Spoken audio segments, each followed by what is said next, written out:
Good morning everyone, welcome back to BBN online classes. हम class 9th में gravitation पढ़ रहे हैं। ग्रेविटेशन में हमने मास एंड वेट के बारे में पढ़ लिया। आज हम वेट के ऊपर एक क्वेश्चन करेंगे जो कि बहुत इंपॉर्टेंट है।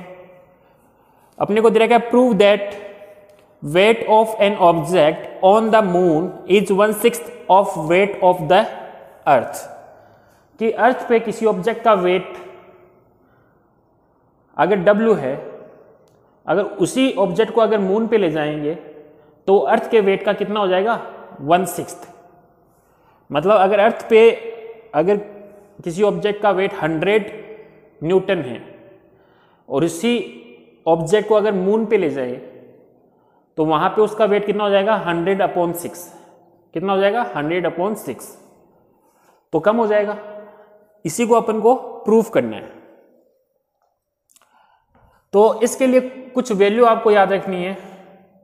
वैल्यू ये है कि जैसे ये अर्थ का मास केजी के अंदर कितना होता है 5.36 इंटू 10⁻²4 और मून का जो मास होता है वो कितना होता है 7.36 इंटू 10⁻²2। तो आपको ये वैल्यू याद नहीं रहे तो आप इसको याद कर सकते हो। अगर दोनों के मास को अगर कंपेयर करें अपन तो जो अर्थ का मास है लगभग इक्वल है 100 टाइम ऑफ मून के मास का। दिख रहा है यहाँ पे 10⁻24 है, यहाँ पे 10⁻22 है। तो जो अर्थ का मास है वो लगभग इक्वल है किसके 100 टाइम ऑफ मून के मास के।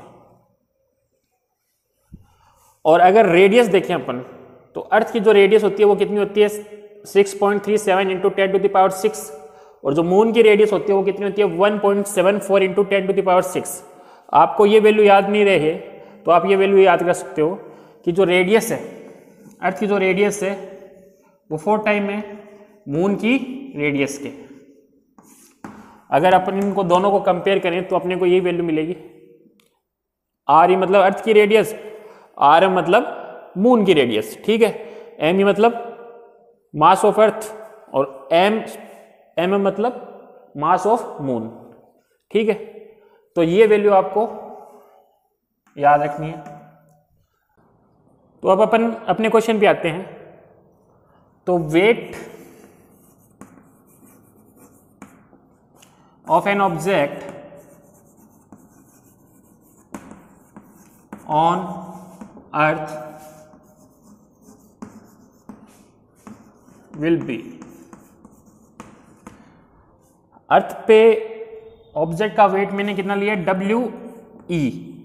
कितना लिया WE। E यहाँ पे क्या है अर्थ के लिए आया है, ठीक है। और वेट अपन जानते क्या होता है मास, अर्थ का मास इंटू G, mg होता है ना। किसी ऑब्जेक्ट का जो वेट है वो अर्थ पे कितना आएगा स्मॉल m और G किसकी, G क्या है ग्रेविटी किसकी अर्थ की, और स्मॉल m क्या है बेटा ऑब्जेक्ट का मास। ऑब्जेक्ट का क्या है मास, ठीक है। और G की वैल्यू अपन जानते हैं बेटा अर्थ पे कितनी होती है 9.8 नहीं लिखना, जो फॉर्मूला है G का आया था कितना आया था G m/e अपॉन r²। ये तो फॉर्मूला आया था। G ग्रेविटेशनल कांस्टेंट है ना, जो ग्रेविटी है इसके लिए अपन ने फॉर्मूला डिराइव किया था G ग्रेविटेशनल कांस्टेंट, m किसका मास अर्थ का मास और रेडियस किसकी अर्थ की, ठीक है। तो इसको अपन ऐसे लिख सकते हैं G small m capital M E upon r²। यहां m क्या है बेटा मास ऑफ ऑब्जेक्ट और m क्या है बेटा किसका मास है अर्थ का मास, और r e क्या है रेडियस, अर्थ के सेंटर से सरफेस तक रेडियस है, रेडियस है ना किसकी अर्थ की। अब इसी ऑब्जेक्ट को जिसका मास क्या है स्मॉल m, इसको मैं कहां लेके जाऊं मून पर। मून पे लेके जाऊं तो वहां पे वेट क्या हो जाएगा देखो, वेट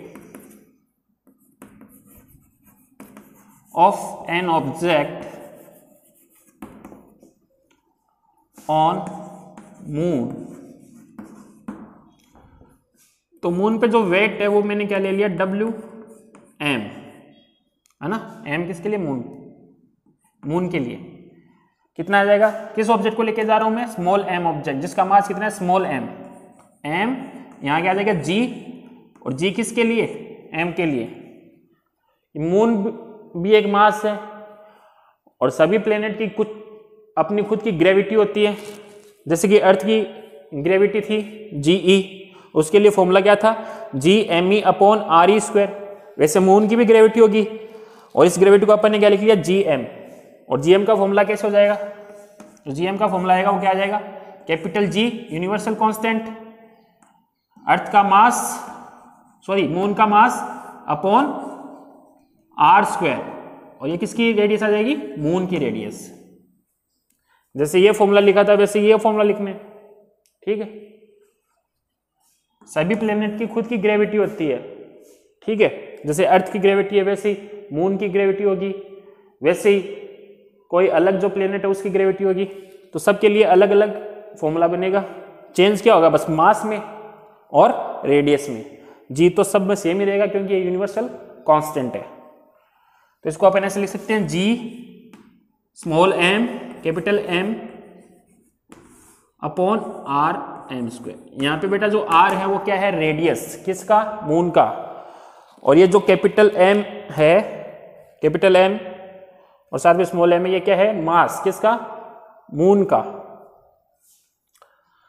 अब दोनों इक्वेशन को, एक तो इक्वेशन फर्स्ट और एक इक्वेशन है सेकंड, दोनों इक्वेशन को अगर डिवाइड करें अपन तो अपने को क्या वैल्यू मिलेगी।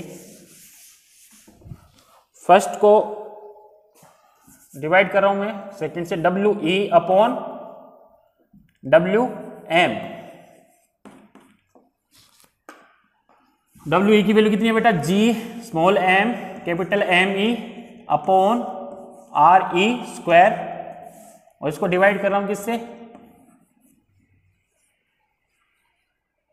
वेट किसका, मून का। मून पर वेट ऑब्जेक्ट का कितना है, G small m capital MM upon RM²। बेटा G से G कैंसिल, स्मॉल m से स्मॉल कैंसिल, ठीक है। ये जो R है ये कहां चला जाएगा, ऊपर, और ये R ही नीचे आ जाएगा। तो जो अपनी इक्वेशन बनेगी वो क्या बनेगी, RM अपॉन RE।